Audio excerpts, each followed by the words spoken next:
Alright, I'd just been playing for 20 minutes and my game crashed. Of course, there was no autosave during any of that. So I'm going to replay this section right here where I just used the Kanima to call the police station about the dead body I found before. You see a set of steering levers, and then I'm going to skip over something else that I'd done and do it another time because it's kind of annoying to replay these sections. How may I assist you? Connect me to the Jamrock Public Library. Hold on, officer. I've got Central Jamrock Public Library on the line, and I've already introduced you to their librarian. Connecting the call in 2, 1. Yes, this is Central Jamrock Public Library here. How can I help you, officer? He sounds worried, yet ready to assist. This is how people get when the police call. I'm looking for any information that you can provide on Billy Majan, a reader. Billy Majan, you said. Give me a moment, I'll have to check our database. On Moreau Drive in central Jamrock, in a darkened hall lit by orange desk lamps far away from the noise outside, a middle-aged man taps commands into an old radio computer. A printout falls on the desk. Behind him, a lonely reader scours some dusty bookshelves, looking for a paperback. Yes, hello, are you still there? I found Billy Majan's home address, is that alright? No phone number, unfortunately. Yes, home address is fine. Here we go, sir. Rue de Saint-Ghislain, 33B, apartment number 20. It's in Martinez, I believe. Cape Side Apartments, it says. That's all.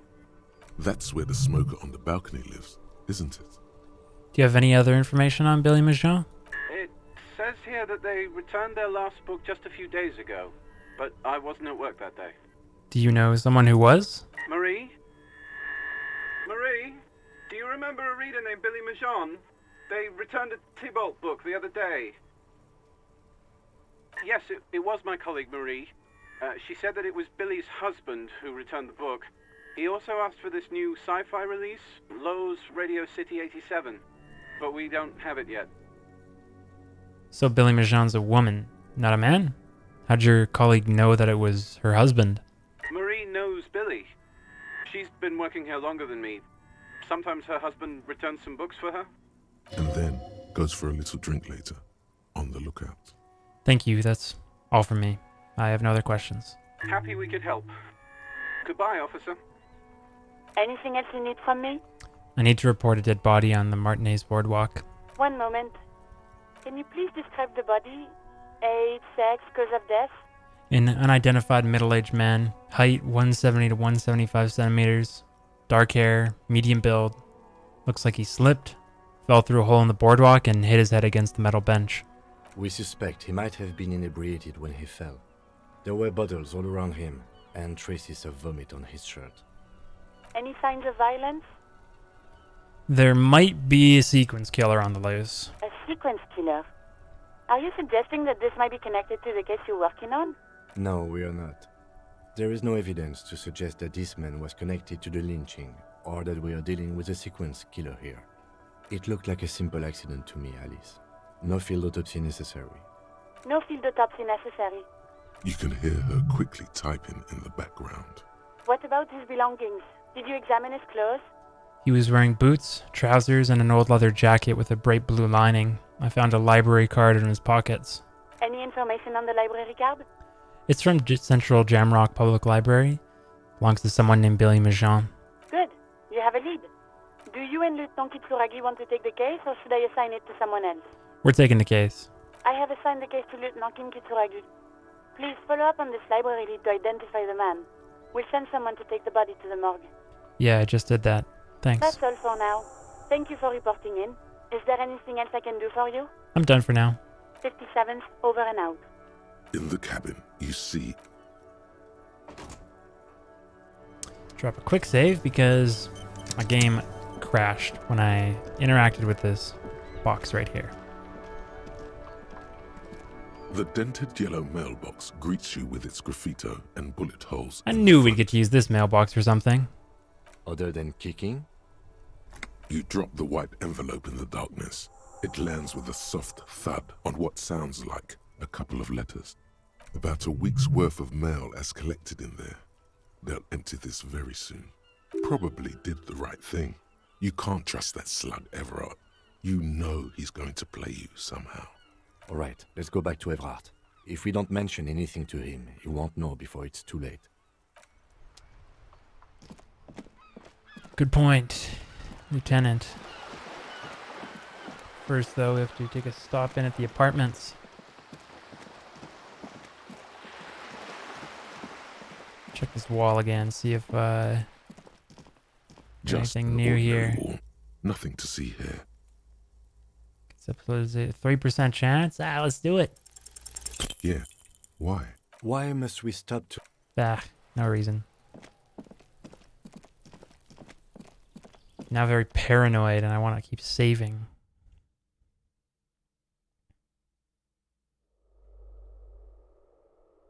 It's like in games like Fallout and Skyrim, you know, they're kind of like you expect those Bethesda games to crash, so I like spam save all the time.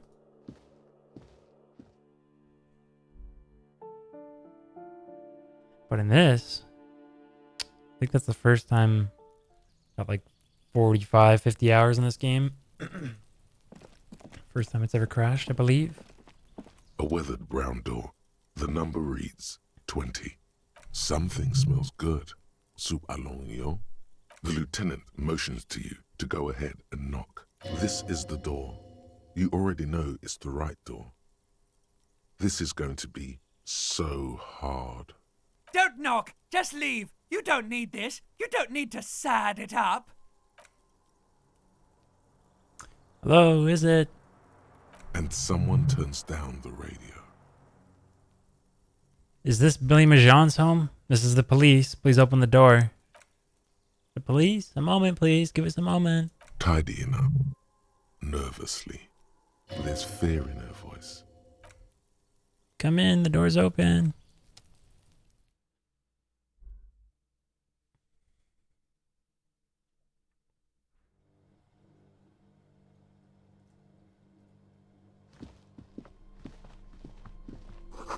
Packages of humanitarian and macaronis. Some leftovers kept warm on a stovetop. Smells like buckwheat and onions in here. Windows covered in old newspaper clippings. Chalk drawn height chart for children's growth over the years. Textbook for high school, mathematics, trigonometry mostly. Clock is ticking away with an odd cheerfulness. Posters of contemporary pop stars adorn the walls. Ticking makes you ancient. Rings hollow in the room. Ancient, anxious, I mean. It's you from the bookstand. Did you come to bring my cockatoo back? I don't think I introduced myself properly. I'm Billy. Would you like something to drink? Tea? Lemonade? We're out of coffee. The lieutenant has taken off his foggy glasses and is busy cleaning them in his handkerchief for now. You're on your own here. He must feel vulnerable without his glasses. Is this why he's letting you take the lead? Thanks, but I'm alright. Is this about Victor, my husband? Is he in some kind of trouble again? I can come pick him up in the station if that's what. Keep it together. You don't want your body language to tell her the news. Sorry, I'm rambling. It's just that Victor often gets into all kinds of trouble. So, how can I help you? Definitely no small talk. This isn't the time or place. You've done this before. Just keep your focus. Ma'am, I'm very sorry to say, but your husband, Victor Marjan, was found dead on the Martinez boardwalk. What did you say? A great and terrible spike. The blood freezes in her veins. Your husband, Victor Marjan, is dead. I'm very sorry for your loss, ma'am. Oh. But he was just... But he was just here. Alive. We understand this comes as a huge shock. I want you to know that me and my partner are here for you if you have any questions. Take your time, ma'am. What happened to him? It was an accident. He fell through a hole in the boardwalk and hit his head. Was he drunk? Yes. I see. And you just found him there, lying in the cold. How long had he been there? If you say 2 days maybe, it will be etched in her mind forever. Couldn't have been long. She blinks, eyes welling up with tears, as her hand starts searching for something from the pockets of her dress. Here. Is there anyone we could call for you? A friend, a family member, someone who could be here for you? No. I just need to tell my girls. It burns like acid. God, should I call them? Should I tell them to come home? No. A day. No. Take a day to recover. You'll be better prepared when they come home tomorrow. Good. That's probably the right thing. Thank you. Just tell me, what do I need to do next? Where is he? Can I see him? We've taken him to the city morgue. The local coroner will be contacting you shortly to arrange the funeral. Here's his number in case you want to contact him earlier. Is there anything else that the RCM could do for you? No, I'll call you if something comes up. I'm still... Thank you. Thank you for telling me. I'll call if... These are her last reserves of strength. Her muscles will give in soon. Already, she starts to shake. Again, I'm very sorry, ma'am. We should step outside and talk.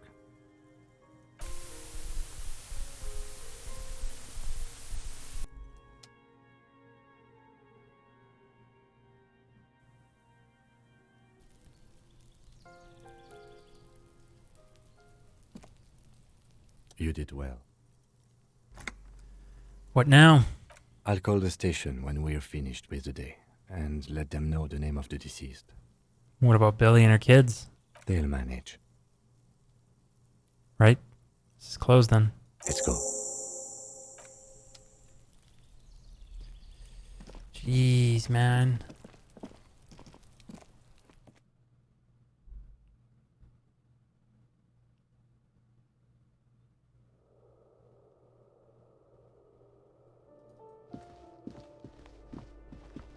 Sad stuff.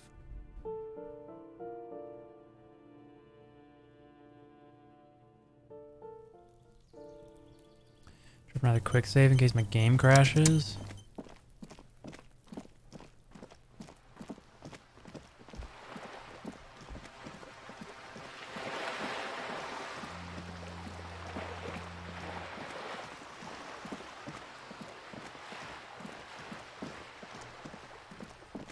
Need to go all the way back to Everett Claire to stare at 3 loading screens.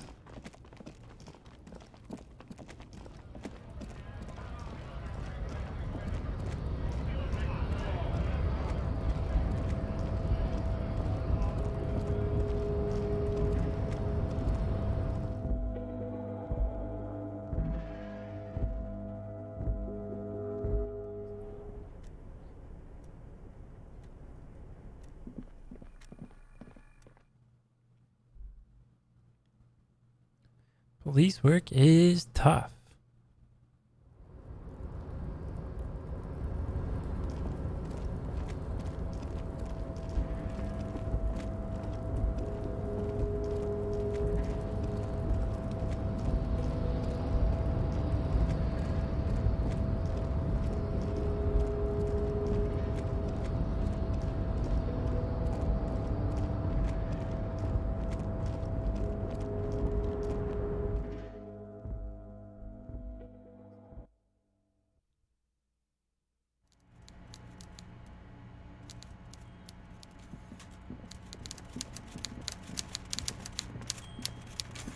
Mr. Dubois, I hear the meeting with Titus was a glowing success.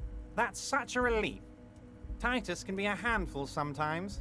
Now, what can Everett Claire do for you today? It's done. I mailed the signatures you asked me to mail.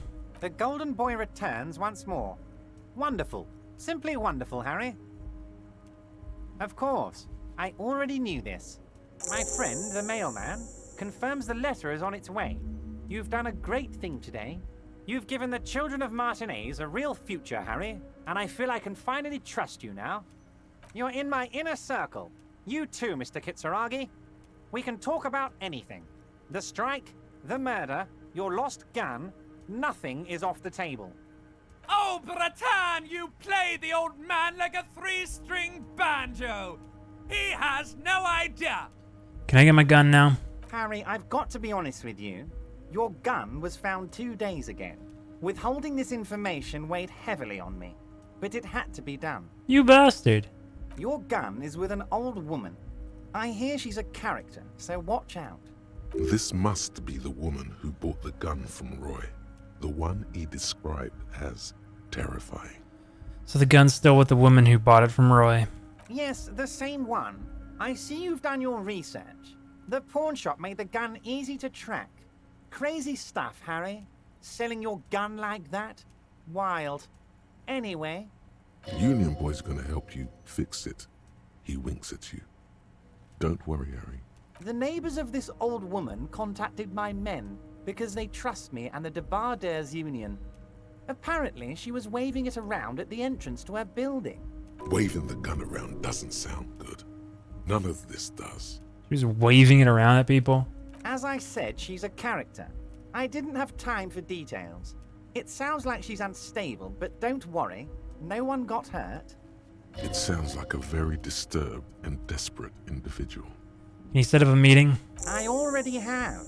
Tonight, starting 10 o'clock, near the old fish market on the coast. The one on the boardwalk, a little past the fishing village. Be careful, Harry. I would never set you up for anything dangerous, but you did ask for this. Now, back to the fun stuff. She will be there from 2200 hours till 0200 hours. More fun stuff. Seems like we already have fun stuff to do. Did you order the hangman killed? Order it.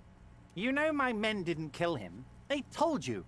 It was a happy accident. You know how it is. No one takes the initiative. If I wanted him dead, I would have had to do it myself. And I'm too fat for that. Okay. I'm listening, Harry. That's it for now. Great, Harry, great. I think we have truly built a bridge between Martinez and Jamrock today. We have united the RCM and the Debarders Union. This has been so great. I'm sorry we don't have more fun things to do together, but if you ever feel like bouncing something off me, my door is always open. It's in the container outside your office. My dear Harry, there are literally millions of containers in this harbor. I couldn't possibly remember what's in all of them. There's something special about it. It was attached to the crane. Harry, you smooth-talking son of a bitch. Time is a precious resource, and I don't have enough of it to count containers with you. Smooth talking. Maybe that's the way to go about opening the container. You should at least try convincing it. I'm gonna leave now, but we might talk again later.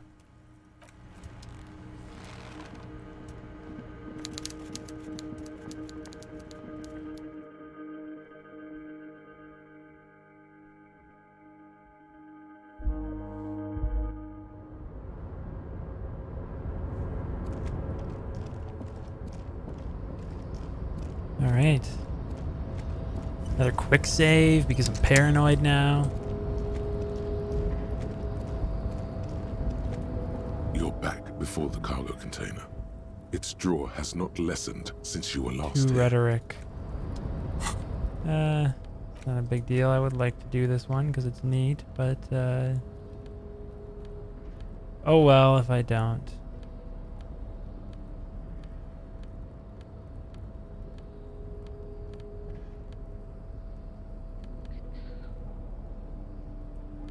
All right. So I'm capped out on my rhetoric. May You're as back well before take the that cargo 3% container. shot in the dark. Its draw has... Why are you even trying to open a door with rhetoric? Because getting physical wasn't an option. Because what wasn't an option? I'm using my body over my wits. Now is not the time to get philosophical, detective. You can do that after hours. Okay.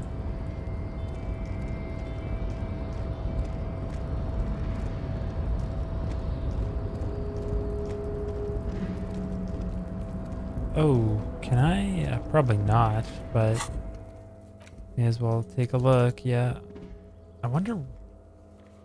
They should just let you fast travel from anywhere. I mean, come on. Like, it's not that big of a map. It's just kind of annoying to, like, walk from here to, you know, the church or the fishing village. Go through 3 loading screens when you could just go through 1 instead.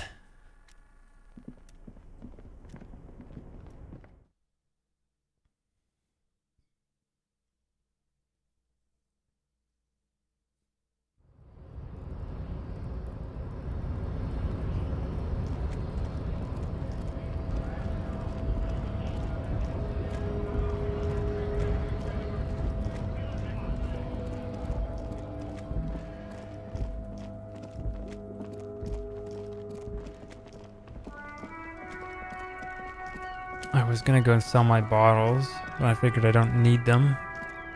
Then I remembered I have that Hobo Cop perk and I get more money from them. But it's not that much more. So, yeah, I don't think money really matters at this point.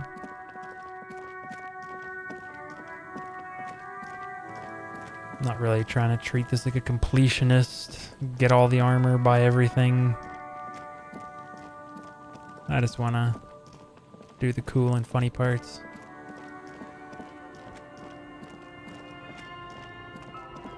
Let's go ahead and clear out the... Seems like the walker was either very confused or drunk out of his mind. Yes, I think we established that.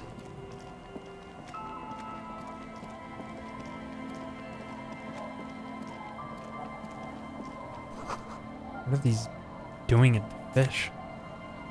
Ooh, some boots, baby. Let's go. Hi, officer. Anything I can help you with?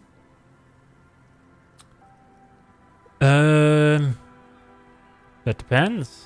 Actually, as always, I am the Lawbringer. You've graduated to Lawbringer now? Men with authority have their quirks. Comes with never being second-guessed about anything. So what brings you here, Lawbringer? I got questions. First is, what's your name? The name is Lillian. People call me Netpicker. I think I have time for questions. What are the other ones?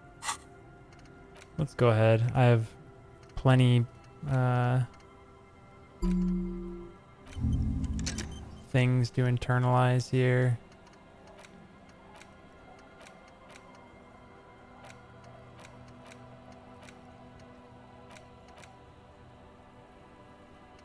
Sure.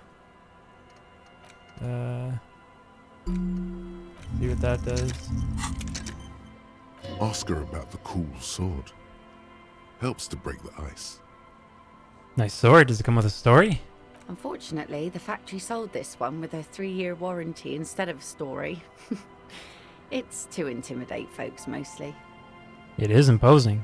It's a regular mass-produced sword, like a shovel or an axe. Nothing fancy, just for intimidation. Why do you need intimidation tactics? From time to time, people need a lesson in respect. That's just the way it is. Back in the day, I caught the eyes of many men. And believe me, men need a lesson in manners from time to time. Why don't more women arm themselves if it's so effective? What makes you think we haven't? The truth is that almost everyone in this life is scared and tired and stupid and too dull for that. That goes for men too. But they put on an act for us. Pretend like everything's good and living in shit doesn't bother them. Like anyone falls for that. Behold.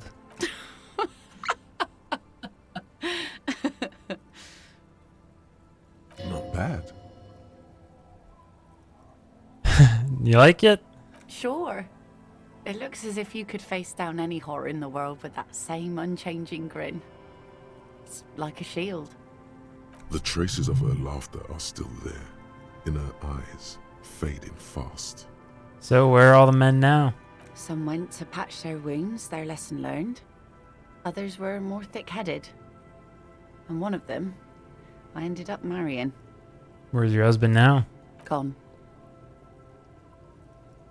Disappeared? Sounds like a missing persons case. It absolutely does not. We are not going to look for him. No. There's nothing to find. He's dead. Lost to the waves. Oh. He didn't respect the sea. Went out there, drunk like a skunk, and sure enough, one day the boat was found floating empty. The bloated corpse turned up 2 weeks later. Now, before you tell me how sorry you are for my loss, know that it was 4 years ago, and I've moved on. There's only so much mourning you can do for a drunk with sinewy muscles. She really liked those muscles, though. It's in the way she pronounces sinewy. You should have thrown yourself in the waves after him. Oh? The kids too, right? Working class people don't have that luxury. That's for rich folks. We just go on. I buried my man, mourned for a month, and that was it. Life didn't really change that much for me and the kids. Not for the worst, at least. This is neither a touchy nor a very interesting topic for her. She looks like she's ready to go on a date with another, better, drunk. Ask her. Both of you could need some action. Do it! Hit on the widow! It's the right thing to do! Is this your boat? Sure is. The Sun, I call her. Coated with a fresh layer of tar just yesterday. It'll take some time for it to dry, assuming the sunny days continue. Sunny days? Aye. Sunny days.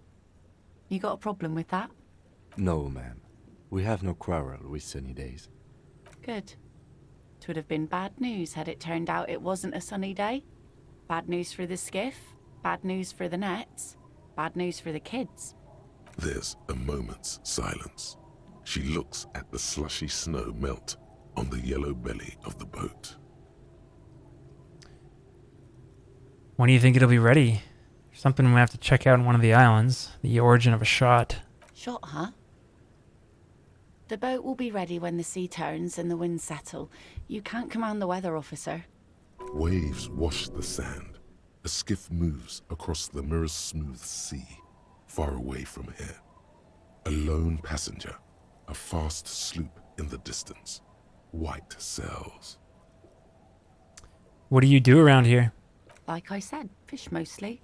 Sail the waves, take care of the kids, pick nets. Right now I'm tarring a little skiff. Is that enough to make a living? Sometimes I also walk to the beach to see what the sea has given up. The sea is full of surprises. This is what is called a conversation. You don't have to be guarded right now. Interesting. What have you found? Wood, pieces of glass. Every once in a while we see dead bodies. Human, animal, fish, other odd sea creatures. A mine washed ashore once. Bottles, drugs also. Lost cargo in general. Most of the time it's just wood and glass. I need to know about those human bodies. Well, you're barking under the wrong tree then, officer. I have no interest in floaters. Seen enough of them in my life already. Very unattractive bunch. Yeah, maybe stay clear of the things reminded her of the floater she used to be married to. Just saying. I'm looking for someone. Maybe you can help? Let's see. Who are you looking for?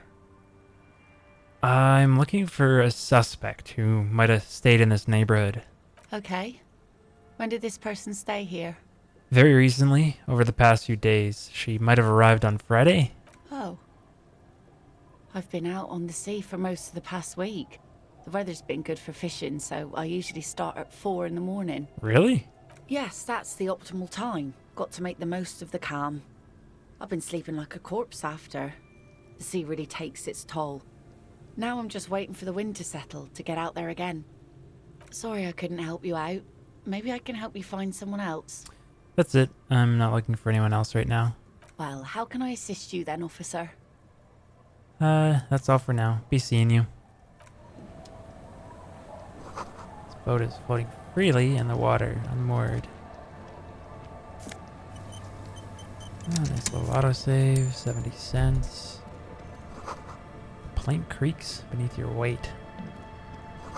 Ladder leads to a school of fish swimming in the kelp. I'll just keep the Corda Lacey in the channel, if that's okay. It's too shallow near the pier. Aye, ma'am. And it's a jetty, by the way. Of course. Jetty. I prefer a good jetty to a pier any day. Jetty?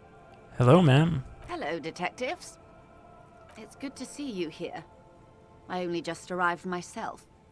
What brings you here, madame? Nothing, really. I've had my eye on this jetty for weeks now, so I decided to investigate it personally. This cluster of buildings isn't on any of the official maps, as far as I can tell. So, how do you like it here? How do I like it? Water drips down eaves of Eternite. The jetty below her feet creaks to the tune. The smell of salt and dog shit in the background. It's pornographically poor. The street has no name, all the men are dead or missing. And is that the carcass of a motor carriage over there?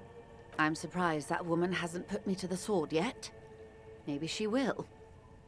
You should ask your questions while you can.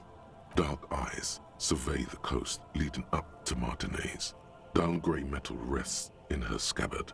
A sword. The wind is too loud for her to hear. Fortunately for you, madame, the RCM is on the scene. Real men, real politics, real thoughts in your head.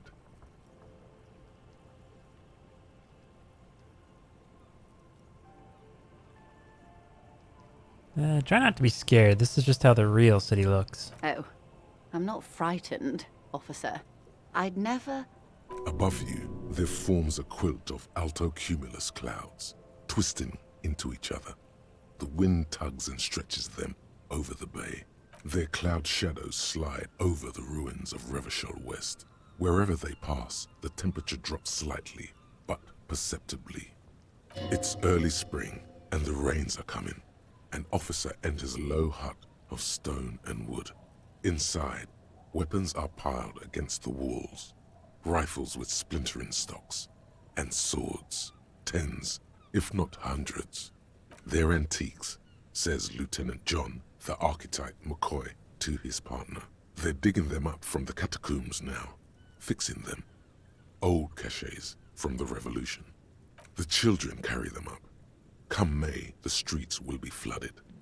Outside, the wind rattles the loose hatches, flooded with cheap weapons in angry hands. Have I told you how they discovered this place? This island? No, the Insulindian Isola. No, you haven't told me how they found it. Well, your condition has left you no worse off than most of these people. The literacy rate is around 45% west of the river. 50 years of occupation have left these people in an oblivion of poverty. Oblivion. It's so me. I knew you would sympathize. Most Revacholians will never know what this place means. Our home. This island of matter. Or why they were ferried over in the first place. Remind me to tell you one day. For now, how can I assist you in this new location? Tell me something else then. Of course. I hear you have singled out a suspect and are in pursuit. This is cause for cautious optimism. How can I help you at this juncture? Found my badge, by the way. By love, you did. Fast, observantly, like an electronic printer. Pleased to meet you, Lieutenant W. Frater Dubois. I am glad to see a man of high qualification. The situation is precarious. What can I help you with, Lieutenant Frater?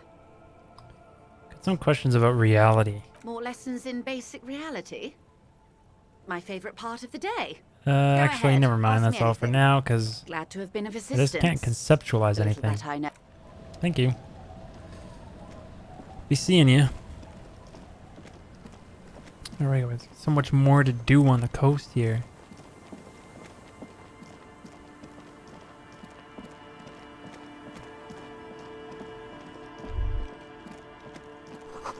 Little black swallow circles above you.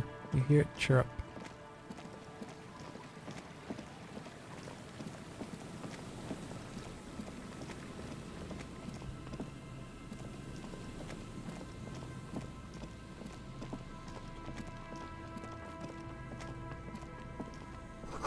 Tiny cages, carefully constructed.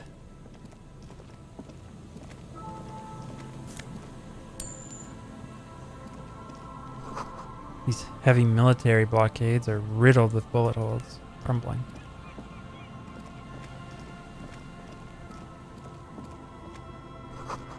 Could this be the buoy Class A told you about?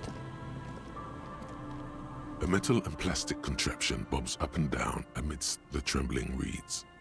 At first, it just looks like trash, but if you look closer... That over there must be the boy class you told us about. The one she hid her passport in. We should take a look.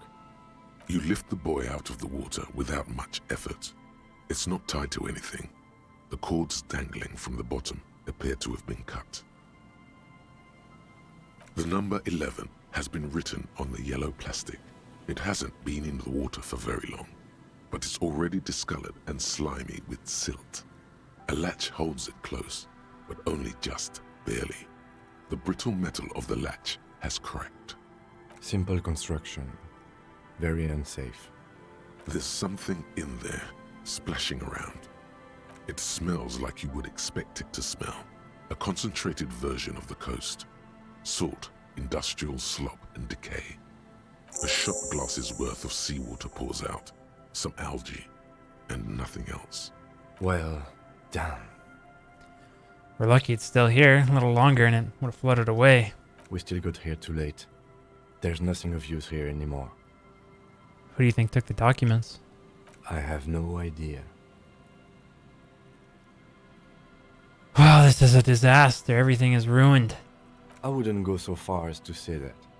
This is only a small loose end, but I do wish we knew who took the documents. Could this be related to the cryptozoologists and their little expedition? In my experience, cryptids are generally uninterested in travel documentation. We should go.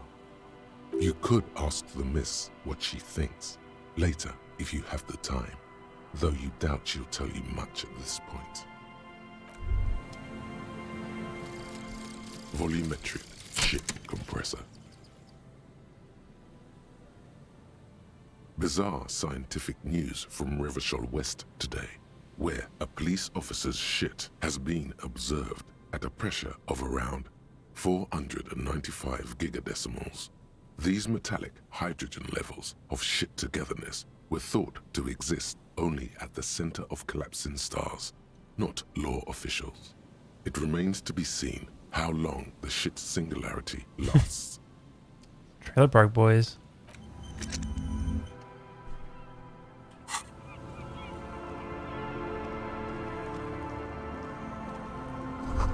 These soggy logs smell of ignition fluid. Still, they won't light up.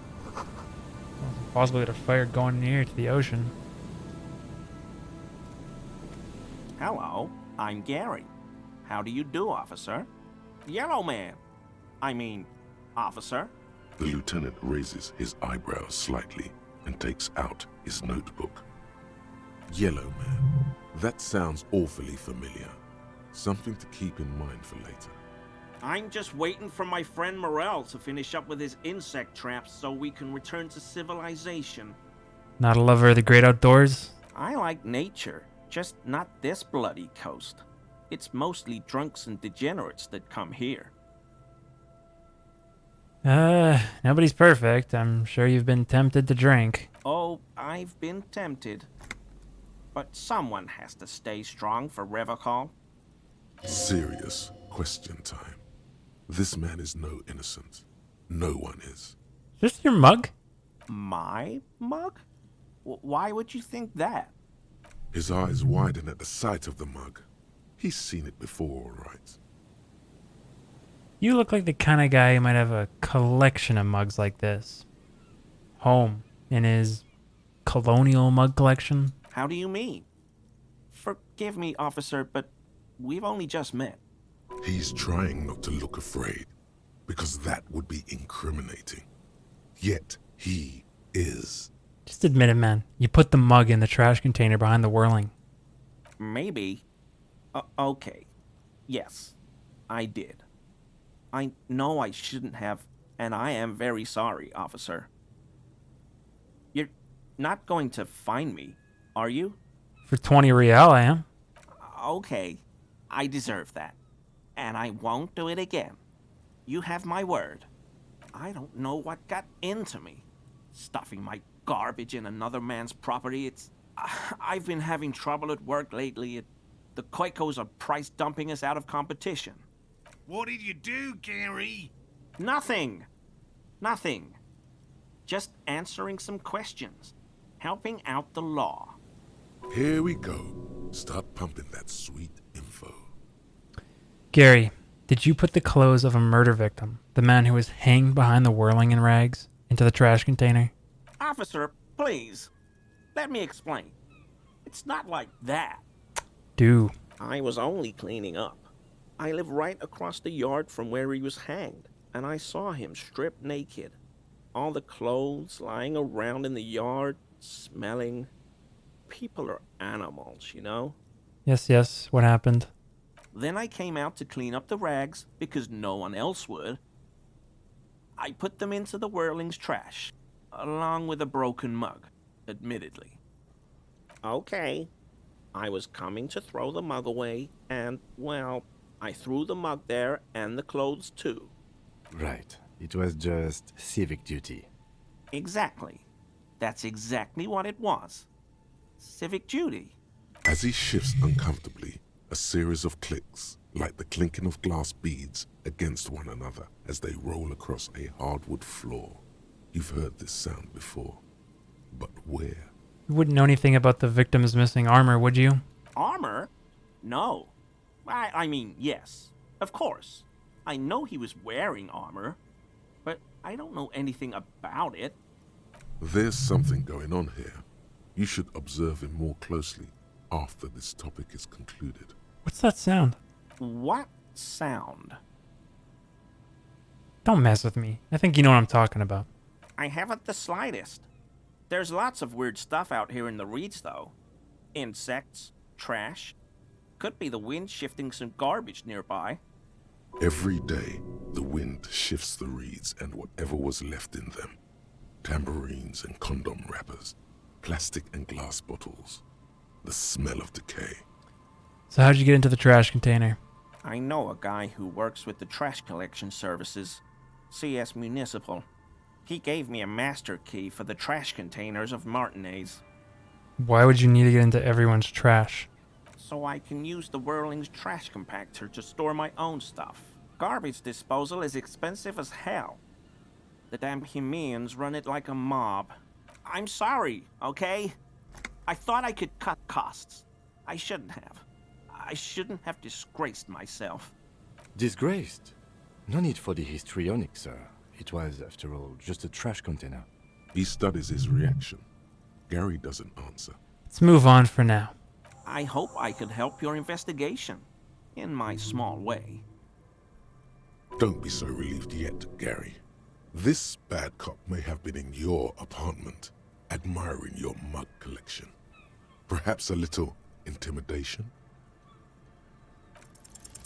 Is he? He's looking comfortable enough. Maybe it was just beads. Sounded like beads. But what kind of beads might a man like Gary be hiding beneath his clothes? Gary, are you currently sporting some anal beads? You wouldn't be able to hear if you were wearing anal beads. Please excuse my colleague's humor. Working this murder case is taking a toll on us both. You don't quite have to answer that yet. Of course, of course. Thanks for your cooperation. Composure. Give me some composure. Clothes, my wardrobe. Where's my composure?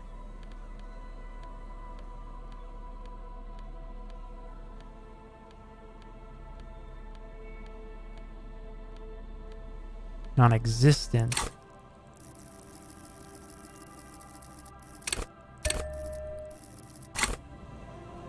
Drop another quick save.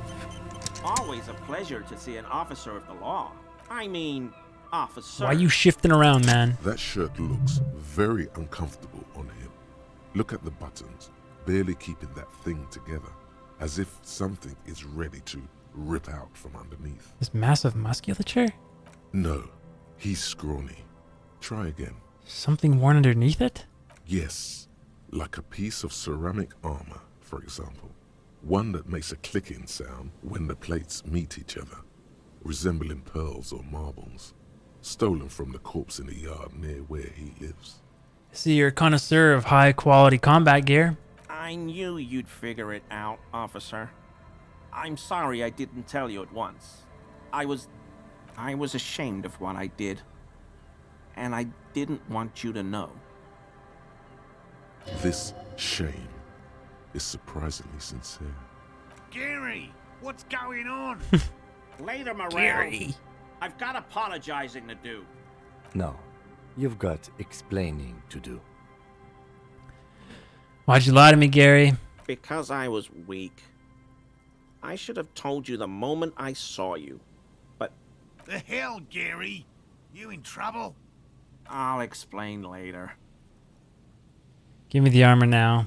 He sighs again, hangs his head, and unbuttons his shirt fully. A cuirass that matches the dead man's boots comes into view. Soon it is in your hands, smelling of his sweat. We done here, Gary? Yes, absolutely. I will never do anything like this again. Thanks for your cooperation. Quick save, obviously. Here we go. Guy sounds Nice like and a easy. Rick and Morty from No the way Outback. out, little guys. Not out of this jam. There's a cylinder on the ground in which the man is arranging some netting. It looks like some kind of trap. He notices you. Who's there? Oh, the police. Hello, officers. His self-conscious enthusiasm renders his movements ungainly. He looks like your understanding of a scientist. You must be Morel, the cryptozoologist. To what do I owe the pleasure? Lena sent me. She's been really worried about you and is waiting for you to get back. Of course. Thank you for passing along the message. That damn water lock is broken, and we can't go all the way around the 881. Yeah, that was me. I broke the water lock with my motor carriage. But it's fixed now. You can go back. You broke the water lock with a motor carriage? But there was a billboard in the canal. Not a vehicle. It said Samaran Butter. No, it was me. I caused your delay, and I'm sorry, but you can return now. Did he say we can go back now? Yes, Gary. We can go soon. If you see Lena, tell her I won't be long. Sir, your wife is waiting for you. I just have to do one more round. See if the phasmid has taken the bait. Then we're going. Tell me about this phasmid you're looking for. Which is why we've been knee-deep in the reeds laying traps for it.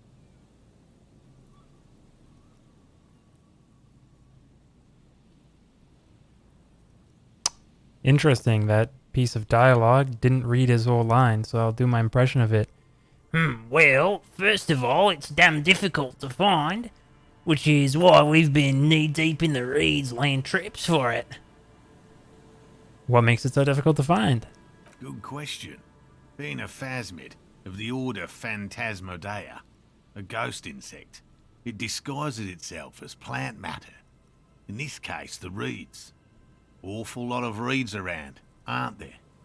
And I suspect it may have also developed other specialised techniques to protect itself from predators, or scientists, in our present case. What sort of specialized techniques is the phasmid using to hide itself? It's my hypothesis that it has evolved certain electrochemical defenses that allow it to interfere with animal perception, impeding pattern recognition, confusing the visual cortex.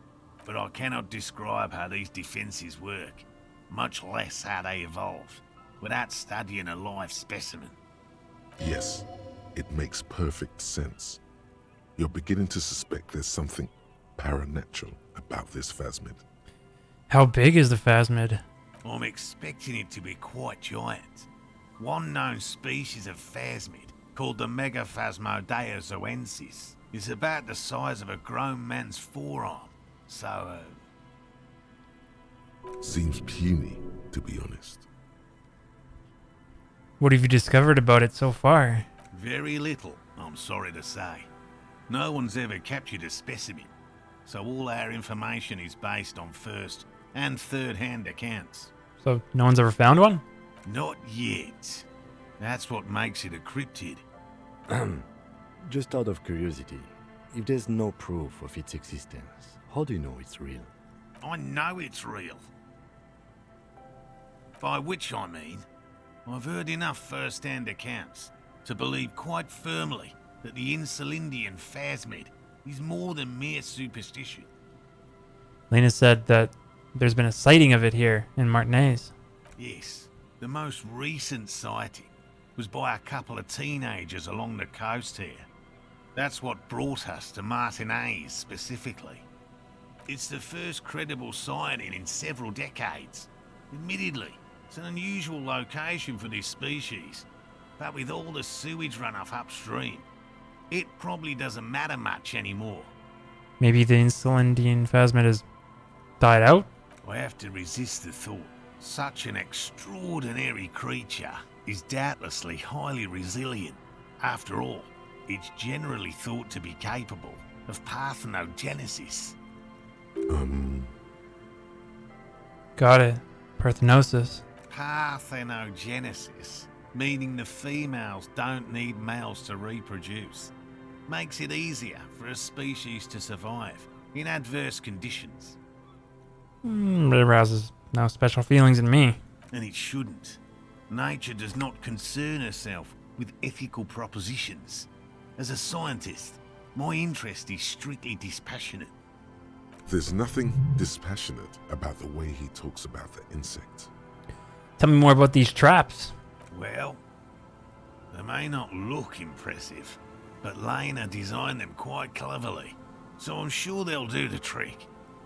What are you using as bait? Locusts.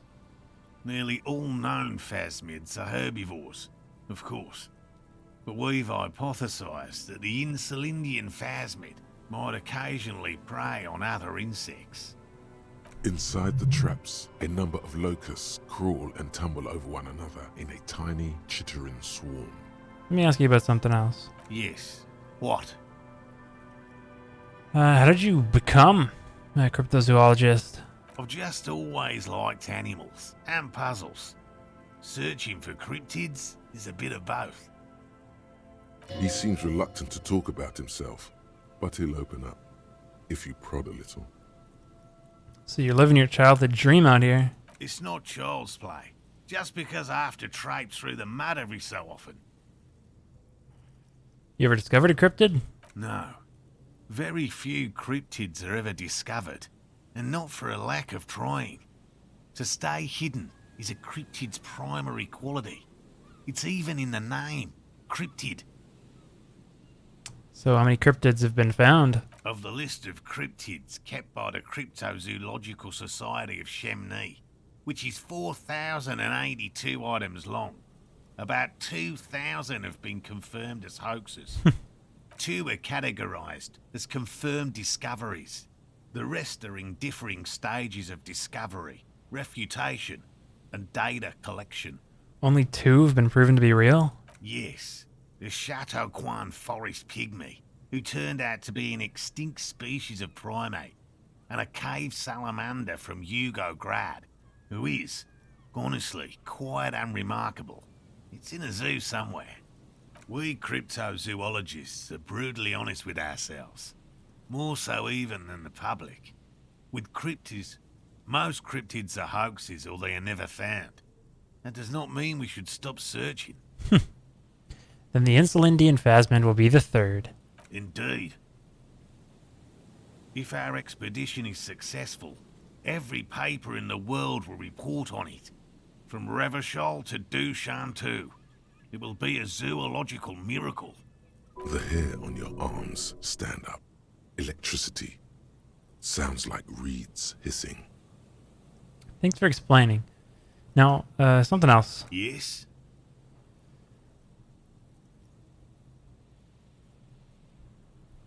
Lena seems pretty eager for you to return. And I'm eager to return to her, I assure you. But I can't leave before we finish with these traps. My wife understands that just as well as anyone. Come on, Morel. We've been soaking out here for days. It's time to go back. And leave the traps? Absolutely not. I won't let Lena down. Come on, she wants us back. I'm soaked up to my nuts over here. We'll both catch reed crabs if we don't dry out soon. Won't let Lena down? Sounds like the cryptozoologist's wife shares a special connection to the Phasmid somehow. Didn't know the Phasmid was so important to Lena. Of course it's important to her. She's seen it. A verified sighting, on record. One of only 4 this century, and it's hers. Really? She sighted the Phasmid? She didn't tell me that. Yes, that's how we first came to know one another, in fact. But that's her story to tell, not mine. Needless to say, you must ask her about the mysterious Phasmid. Suffice to say, it's long been our dream to find proof of the Insulindian Phasmid together. I can't abandon course now. Okay, I understand. I don't give up on things either. Good. A good quality to have, both for a police officer and an experimental zoologist. What if we check the traps for you? I didn't expect you to take such an interest in our work here, officer. I'm all in with this cryptid shit. I'm hooked. Caught the bug, I see. It's easier to get caught up in the search than you'd imagine. My partner was joking. We are on a search of our own. It wouldn't hurt to check the reeds while we're at it. I assume that's what we'll be doing? Oh yes, officer. Very much so. The traps are all in the reeds. That is where we expect the Phasmid to prowl. What if I encounter the Phasmid in the wild? That's highly unlikely, officer. But in the event you do, I'll spray you with a pheromone mixture I developed. It's made of musk and research chemicals. The pheromone should attract the insect to you, or at least prevent it from bolting at the sight of you. It's quite potent. Will last you about a week. Lay it on me. Thick. This is the smell of dying reeds, of longing crumbling into the water. I hope you're not buying this. It dispenses it without letting you touch the canister, so it would be precious like holy water. It is precious. A single dose cost me 50 real to develop. Not that I expect you to understand self-financing one's own research. What do I do if there's a Phasmid in one of the traps? Bring it to me at once. Just make sure the trap is closed tight. Where are they? There are 4 in total. One is to the south, on this little peninsula, by the boathouses there. It's very near. Another we set in Land's End, to the northeast. It's behind a small sand dune there, on your way to the old radio tower.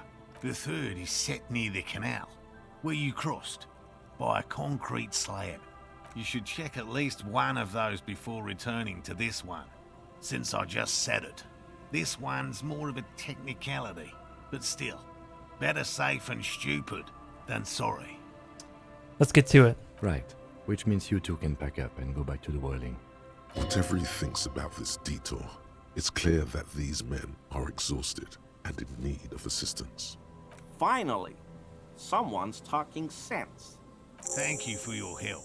Gary and I will start breaking down camp. If you have any more questions, now's the time to ask. We'll be gone once you get to it. Looking for a suspect. Have you seen a woman with red hair soon to be on the run? I'm afraid not, officer. I've been busy digging around in the reeds for days, looking for signs of insect activity. I'm less interested in mammalian concerns, to be perfectly honest. The lieutenant takes a short note in his notebook, then gestures for you to proceed. I'll get going. I'm all in this cryptid shit, baby. Ooh, a little autosave. Thank you, video game. Thank you for that.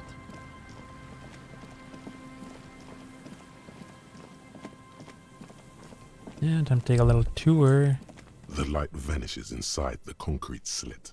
The structure goes deep under the earth. Kim, any idea what's down there? No idea.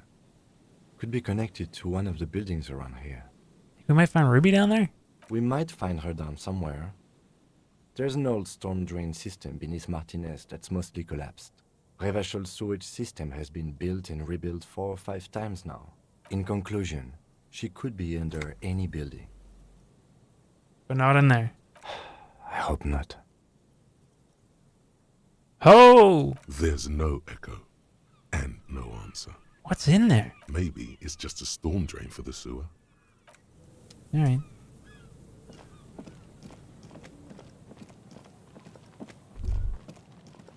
Oh, you feel the shadow of a very large building fall on you. Kick drum pulse. The music is coming from somewhere on the ice. Sign reads St. Broom. 1147.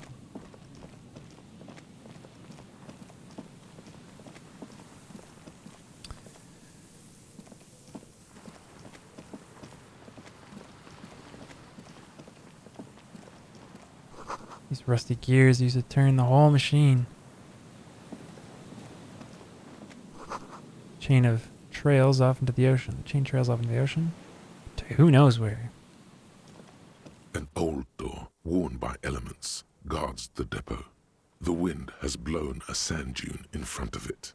The door hasn't been opened in a long while. You see a handle. 3%, let's go! You rattle the handle a bit, then push on the door with all your weight. It does not budge. Not only is it locked, it's also jammed shut. Whatever, door. Yes, better that way. You can't even fathom the rabbit hole you might find yourself in otherwise. Barrel's been recently discarded. It smells of fuel oil. Ooh, nice little polo shirt in the coast, bro. 14 cents. Let's go, man. That's the tops right there. Boardwalk rises into the south. It casts a long shadow over you.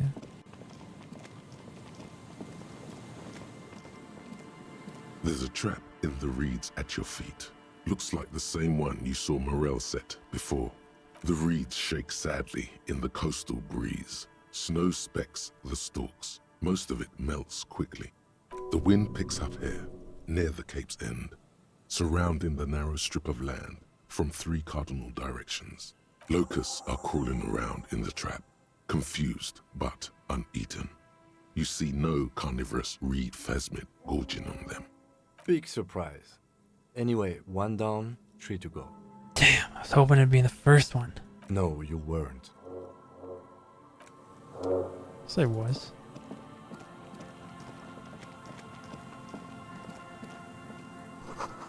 Cigarette buds cleaned away under a rock. Brand? Theo Mortieri. Something like that. Rusted broken control box for the radio relay tower. This ladder is too rusty to climb up. The sea air is eating away at it. Scented scarf. Tiny inlets there off in the distance where the posts trail toward.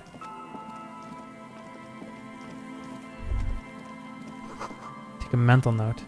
Theo Mortieri. Seems important somehow.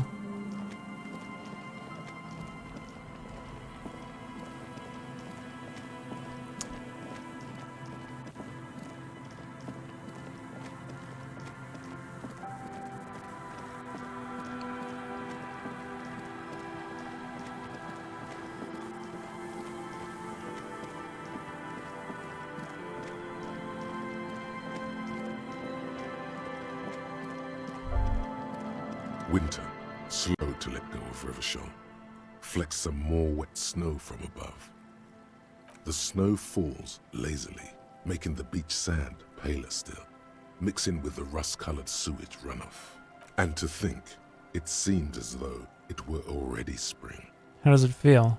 The melting snow seeps through your thin clothes. Grandmothers don't let their grandchildren out dressed so lightly in this weather. At least your hair is protected from getting wet and sticking together.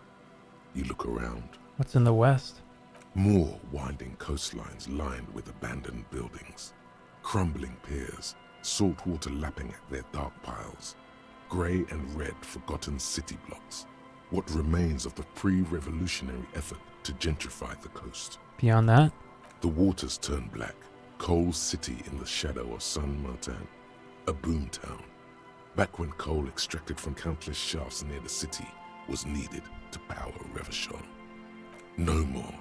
The coal was supplanted by petroleum from the ocean floor and hydropower from the Esperance. Everything crumbled. These days, only the weakest remain in Coal City. Their hopes of getting rich linger in the defunct shafts under their feet. What is there? Below the old mines, l'Océan Municipal, Revachol's underground cemetery. Le Petit Rat braved the underground passageways. Le Royaume. Le Petit Rats. Children under 14, they go underground looking for artifacts to sell to foreign museums and for fabled relics. Their parents let them. They go deeper. Deeper? After rubies, melchiorite, lapis lazuli, plundered from Safle and Seol during the time of the suzerain. In the burial chambers of the kings, Grand Old Philip, Guillaume II, and even in the mausoleum of Philip the Opulent.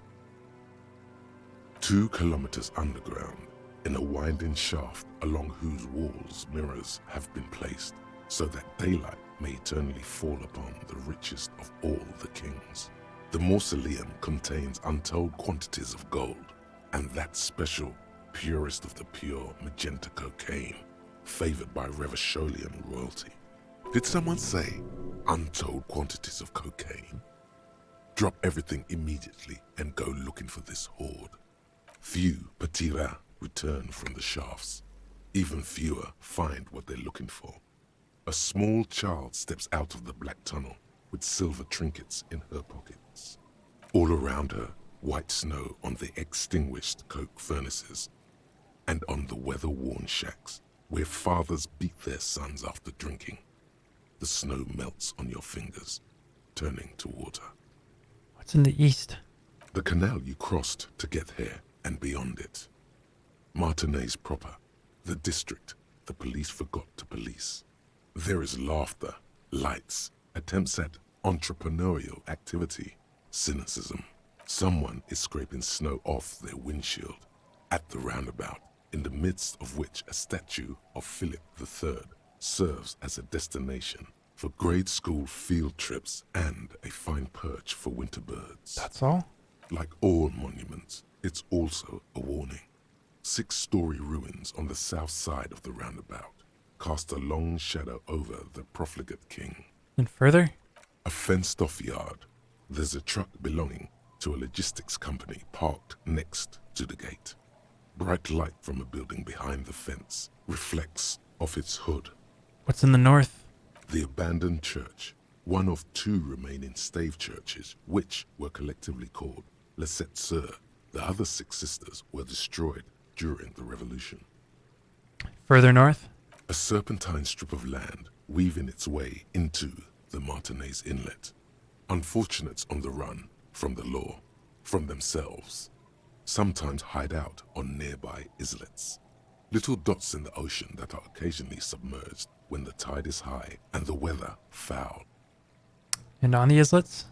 The remains of a camp on a jagged piece of rock, a tent, old dishes and cutlery, long since abandoned.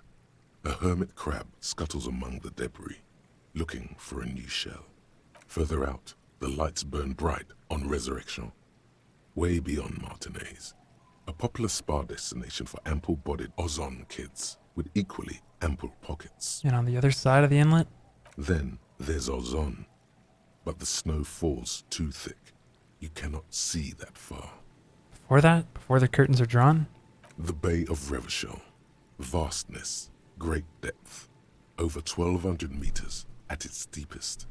Water, air-brinier than here. It is crisscrossed by huge cargo ships bearing company logos. Wild pines. Zam. Maurien. And at the farthest reaches of the Bay of Revachol, the shadow of the coalition warship, Archer, on perpetual patrol duty, ready to unleash artillery fire if you were to rise up against the market. You shudder. What's in the south? The raised motorway, 881, separating Martinez from Jamrock. Vehicles whoosh past one another day and night, while those who reside in the labyrinthine alleyways beneath the motorway attempt to carry on with their lives in the snow and the slush. And south of the 881 is the Pox. Pox? Was once a park, a place for reflection and recuperation for the patients of the old military hospital. In the 20s, it was used as a quarantine center during a measles outbreak that killed many children. Most everyone has avoided the hospital and surrounding park ever since. The Pox is completely wild now. Evergreen thickets covered in snow and industrial dust. Feral dogs and even wolves roaming in packs. The police try to keep the deepest corners cordoned off. But still. Heavy drug users do slip through and hole up in the old military hospital, hoping to find something to get high on among the hastily abandoned supplies, or just to overdose in peace. Further south. A line of motor garages with armored carapaces hunched in the cold. A mechanic is hard at work, patching up bullet holes in the side of a Capri 40. These are the garages of Precinct 41. Snow settles on the roof of the repurposed silk mill.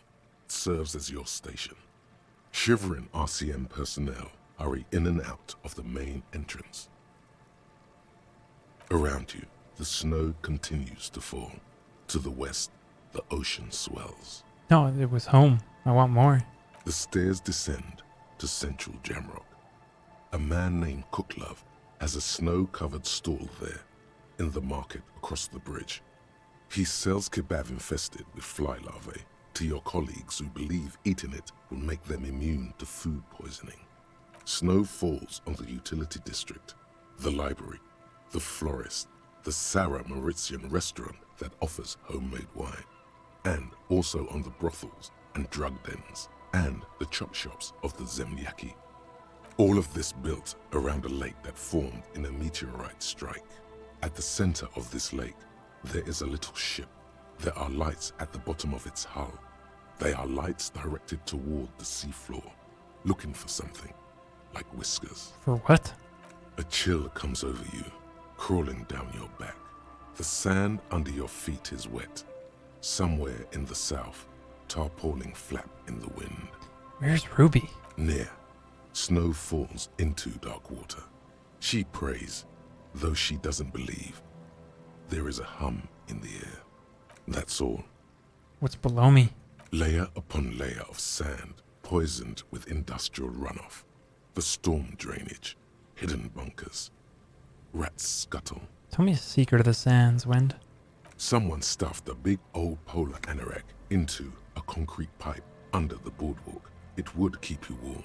You would probably never happen across it, but who knows? We should keep moving. Who knows when the snow will let up? It already has. I mean, I know I have a lot of points in Shivers. Okay, that is interesting. I couldn't zoom out there. But wow, that was a lot of dialogue. School fish huddle around the fence post and scatter in the dark. Okay, no, forget about that for now. I don't think there is a You see that seagull up there? Remind you of anybody? Kim? What? Kim? No, it's you. You and the seagull are just alike. Why am I like a seagull? Think about the seagull's story. It's one of endurance and adaptation.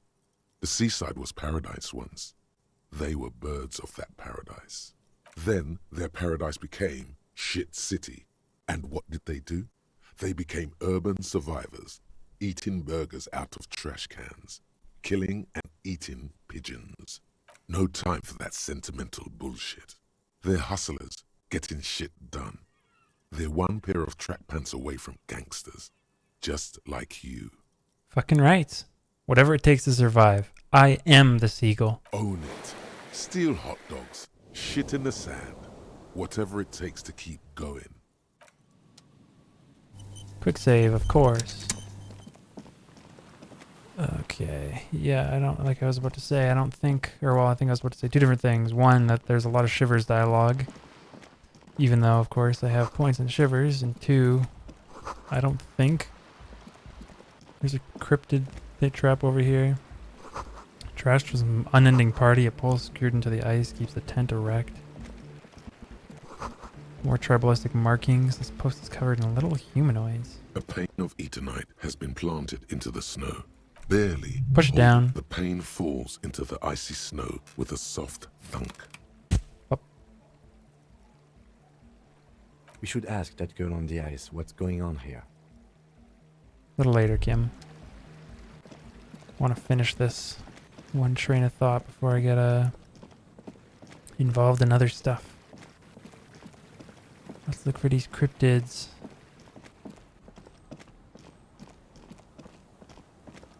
Oh, I should go this way first, I suppose, for like maximizing time. How do I get up here?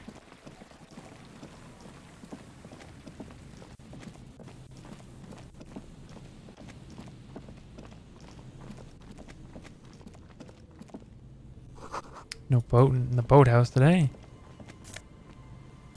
Take all.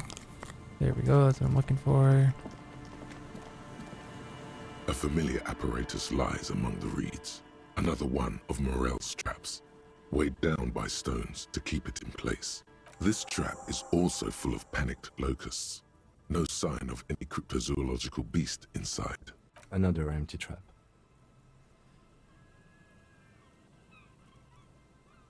How you enjoying the cardio, Lieutenant? I'm quite enjoying it myself. Always up for a good jog. Otherwise, would I still be on this case with you? Boathouse is shoddily constructed. A strong breeze might blow it over.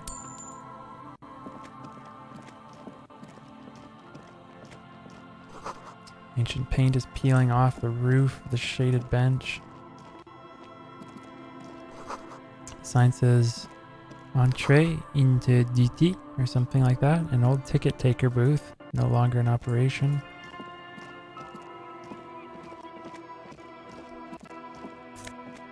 $0.20.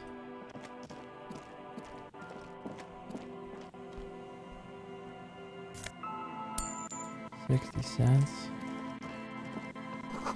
Door is not only barred shut, it's inaccessible. Door, a building, a hiding place. Could the instigator be inside?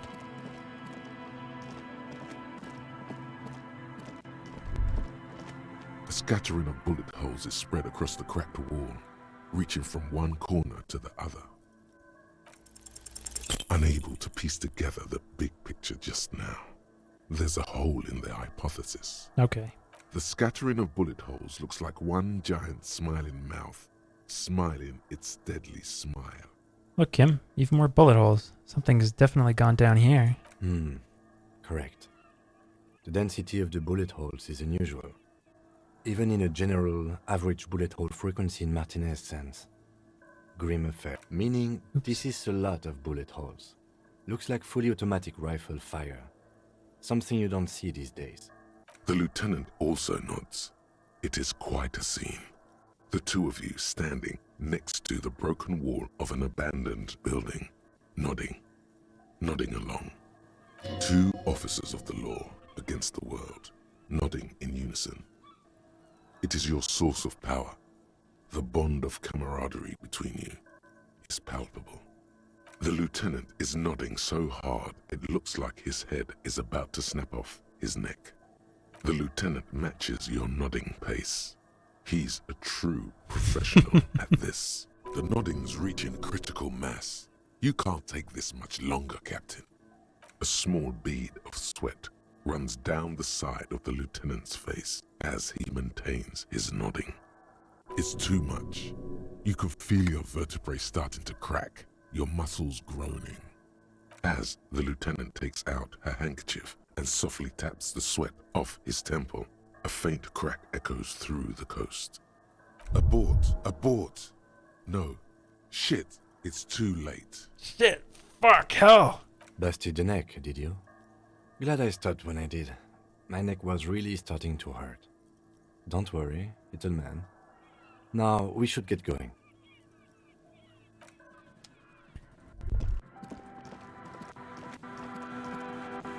Alright, I want to check these last 2 traps. Go talk to the boys. Wrap this one up. This section of the coast hasn't been used in decades. This is the trap. Nothing but locusts in this trap as well. Empty as all of them.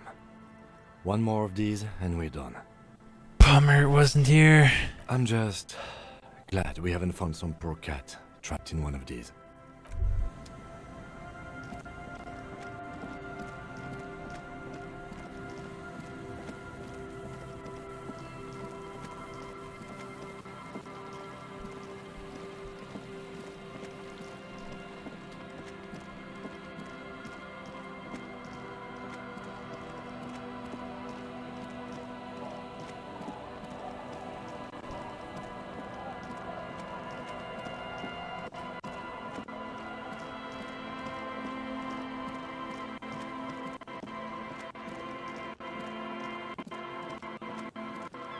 It takes you a moment, but finally, you spot the last of Morel's traps. This one's partially obscured by the reeds. The trap feels light and silent as you pick it up. So no locust, no phasmid either, but still.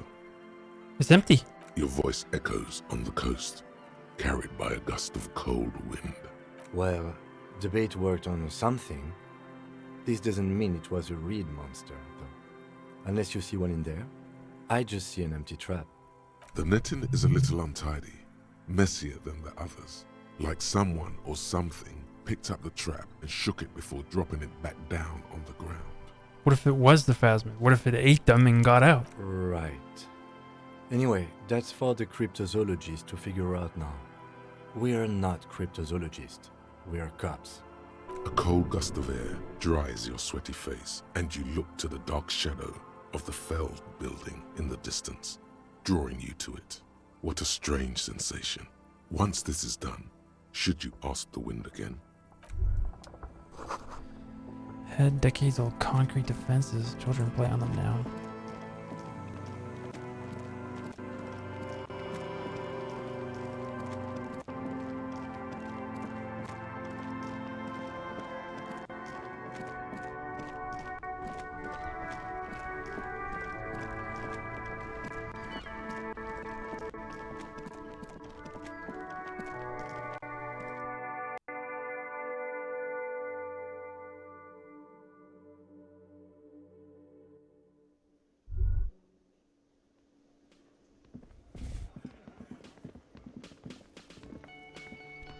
It's great to see you again, officer.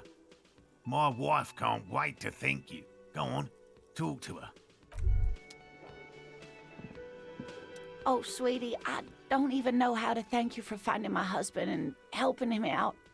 I hope we haven't been too much trouble for you. I'm basically also a cryptozoologist now. I knew it. I'm not surprised. It's already getting out of hand. Well, in that case, sweetie, let me give you a small token of my gratitude. It's a tie, Mesk in origin. The pin is an antique, quite special to the cryptozoological community. The little silvery knob holding the tie together feels warm in your hand. It's in the shape of an avian skull with 8 eyes. There's really no point in manipulating anyone. She'd be only too pleased to tell you about her work. Go on and ask. Hey, Lena, I'd like to hear about some of the cryptids you studied. Could you tell me about a couple of them? Oh, I'd be delighted. One cryptid, not a couple. One. This won't turn into some kind of cryptid extravaganza. Cryptid extravaganza. I like the sound of that. And I don't. Just one. Or he'll be disappointed in you. Ooh, tough choice there. What's the biggest cryptid? That would be the giant of Kokonur. The giant lives in the most arid parts of the vast Kokonur Desert in South Samara, casting a strange light across the barren wastes. How big is it? No one knows for sure. It is like an awful mountain appearing from below the horizon and expanding to cover almost a third of your field of vision. Is it dangerous? The towering luminosity of Kokonur is a bad omen in local folklore. Some say it's a fata morgana, others, fate unimaginable. Hui. No animal can be that large. It's a mirage. That's what makes it so peculiar. A species surviving at the very limits of scientific law. The giant of Kokonur must be the largest animal the planet can support. There are limits, you see, to how large a metabolism an ecosystem can beget. Some say a gravity anomaly below the Kokonur desert might allow the creature to grow to these gargantuan sizes. Great. This is great shit. You need more. What's the most dangerous cryptid? Hey, you promised you'd only ask about one cryptid. Kim, don't you want to hear about another cryptid? The lieutenant pauses, thoughtfully. Something in him breaks. Ah, fuck it. Let's have more cryptids. Well, the most dangerous cryptid is thought to have been the gnome of Jeroma. None of its victims survived. Grieving relatives never even found their bodies because the gnome's venom dissolved organic tissue almost entirely. What did this cryptid look like? It was reportedly a small creature with webbed fingers and a protruding forehead and an ungainly little thing. Quite scary to look at. A couple of campers found it when it was already dying. They heard an odd wailing in the woods and followed the sound. They were scared and wrapped it in tarpaulin to suffocate it. It still took the gnome of Jeroma an entire day to die. If the body of the creature was found, why aren't there detailed illustrations of it in science textbooks, confirming the existence of this very little species? Alas, the first scientist who got his hands on the creature's corpse put it in a jar of formaldehyde, thinking that would detoxify the gnome's venom. Instead, all the venom leaked out of the creature's teeth and into the surrounding liquid, dissolving the creature itself. A poetic end, perhaps, but a real loss for science. Is this bird a cryptid? No, it's the cryptid. Wow. The cryptid? Oh, yes. Okay, what is this bird? The eight-eyed teratorn, the largest flying avian ever discovered, with a wingspan of 11.5 meters. It was thought to have gone extinct 3,500 years ago. Some even doubted the fossils were real. A mutation, they said. Until... Mutation? All of evolution is a mutation. Until it was sighted by renowned Gotvaldian explorer and naturalist Uwe Plattenkalk in 21. I need to hear about this sighting. It happened on a botanical expedition into the vast and unexplored Oamrau Canyon in southeast Ilmara. Dr. Plattenkalk got separated from his group during a sandstorm. Okay, and Umrau is... The world's largest canyon system, sweetie. It's a barren waste east of the Erg Desert. An ancient riverbed completely dried up. What happened? Alone in the blasted desert heat, the doctor wandered eastward, where man hasn't stepped foot in over 1,000 years, since the fall of Pericarnassus. He was lost, without any navigation equipment, and desperately low on water. After a day or two, he noticed a bird high in the noon sky. A great black bird. It seemed gargantuan. Every now and then, the bird would dive down to feed on an animal carcass somewhere on the horizon. But by the time Uwe got there, the teratorn had taken off already, and the carcass was picked clean. This happened many times. Eat the bird. Uva. It's the only way to survive. I understand. He started hunting it. Yes, a bird that big has a lot of blood in it, and he was dying of thirst. For many days, Dr. Plattenkalk followed the teratorn until they reached a great canyon wall where the bird finally landed to rest. The professor climbed up there with a rock in his hand. He found the bird sleeping with his head tucked under its wing, a great black pile of feathers on the perch. So he approached, slowly squeezing the rock in his fist. Then the Tetatorn suddenly looked at him. He could see it had 8 eyes, 4 on either side of its skull, like a spider. And the man couldn't move. He was paralyzed, frozen into place with the rock in his hand. Whatever he did, he could not get closer to the bird. Why? The bird was controlling his mind. It kept him from approaching. He could step back, but every time he stepped forward, paralysis. Uva spent 3 days trying until the bird flew away. An 8-eyed mind-controlling bird. Fuck yes. Absolutely, sweetie. Cryptozoologists have been tracing it ever since, but Wamrao is vast, mysterious, and holds many secrets. Modern radar telemetry shows great promise. We will confirm this one by the end of the decade, latest. This one I liked. Not only does it have 8 eyes, and is a living fossil, and the largest bird ever to live, it also does mind control. So that was the last anyone saw of it. Sadly, yes, but there are numerous reports of 8-eyed bird skulls from Il Mara. And then there's the striking resemblance to the Pericarnassian imperial eagle, an ancient heraldic symbol that is hard to pass off as coincidence. The imperial eagle, too, had 8 eyes. Very, very hard.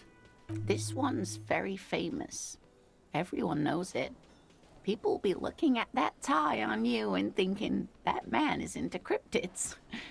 So, what else do you want to know? The tiniest cryptid. Cryobacter catlensis. Cryobacter catlensis? Yes, a unicellular bacterium that was discovered in one of the northernmost points of Kotla on the Boreal Plateau by renowned geologist Caitlin Mijanou some 70 years ago. So special about it. The bacterial colony Mijanou found had remained alive while frozen in ice for longer than anyone could reliably estimate.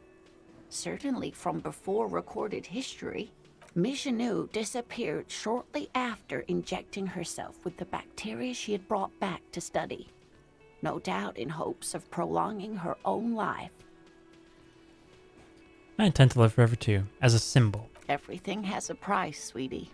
After Mijanou treated herself with the bacteria, she stopped aging, but also became increasingly eccentric and irascible, so that even her oldest friends were forced to pull away. We can assume that she has been living somewhere in the wilderness for decades now, all alone except for the Cryobacter catlensis coursing through her bloodstream. Are there any invisible cryptids? What an interesting question. And the answer is yes, there are. Of course. All fairy tales have someone or something invisible in them. Shush, Kim. She's gonna tell me about the invisible cryptid. What is it? It's the Col de Mama d'Aqua. Its name means thin whisper of sound, and that's precisely what it is. Self-replicating sound waves, invisible and intangible. The Col de Mama is very afraid of us, which makes it incredibly difficult to track. Could it be here? Right now? It could be. As I said, it could be everywhere.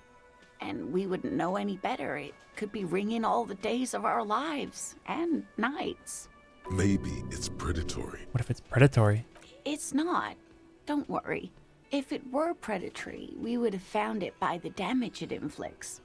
I wouldn't be so sure. What if the damage is also invisible? What does it, sound like? Like nothing. It's such a high-pitched sound that us humans can't hear it, nor can other animals. It could be ringing right outside your window and you wouldn't even know it. Could be anywhere. Everywhere, even. Fine, I'll bite. How can an animal be a sound? Many scientists have asked the same question. Some have claimed that it isn't itself a sound, but a tiny corpuscle, that emits sound waves, but there's no evidence to support this theory. Interesting. What What about... about what? Actually, this has been educational. Sadly, we need to discuss something else. Of course, dear. You never told me you've seen the Phasmid. Oh, you don't want to hear about some old woman's ramblings. Ramblings? Nonsense. Your description of the Phasmid is the most precise I've ever heard. But darling, I didn't even get the size of it right. You were a child, my dear. Really. It's extraordinary what you were able to describe. Now go on. Tell our friend about it. He's proven his interest in the field. Reflexively, the lieutenant read his familiar notebook. Well, it was summer. I was building a racing track out of sand on the beach near a tall stand of reeds. Quite a tall one. Many times my height, I remember. When, all of a sudden... What happened? I looked up, and one of the reeds moved.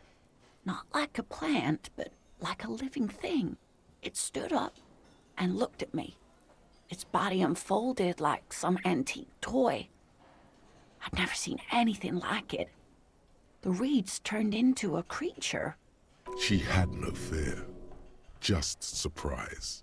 I didn't know this can happen, so I reached my arm and touched the thing. It felt just like a stalk of reed, but it moved, swaying, towering above me. After a while, 20 seconds, a minute maybe, it left, went into the reeds. Did you follow it? I tried, but I was only a child. There was mud and high water. I couldn't see it anymore. I was just standing there knee-deep in mud, looking around me. Where did you go? Then Don't what? go. Then what? I ran back home to my grandmother and asked her if reeds could walk, and told her they were looking at me. Of course, she just laughed at me, but I knew what I'd seen.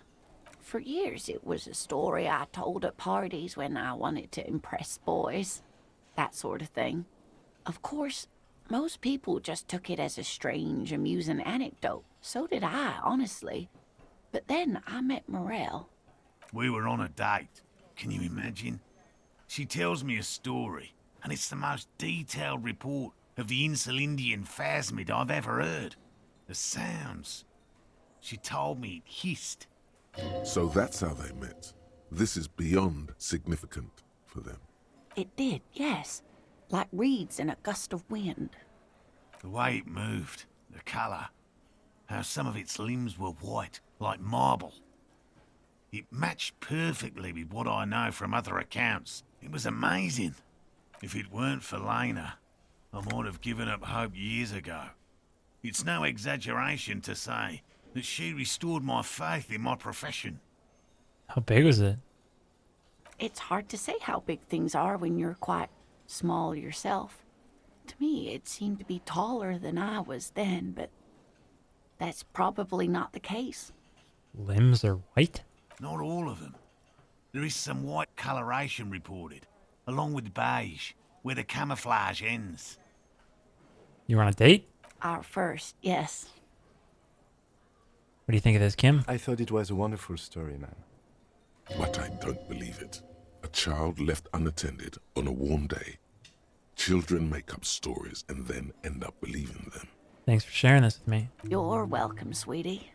I do appreciate the chance to relive it whenever I get one. It was just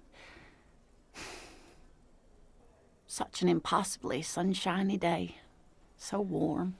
And she could get up and walk right into the reeds on her own. Into the mud. Anywhere. That's all for now, ma'am. Alright. This has gone on long enough. There's a kitty cat beside me who wants to play. So, I'm gonna drop a save. Call it quits there. Finish up the Cryptozoologist quest line in the next one. So, likes, comments, always appreciated. Till next time, bye for now.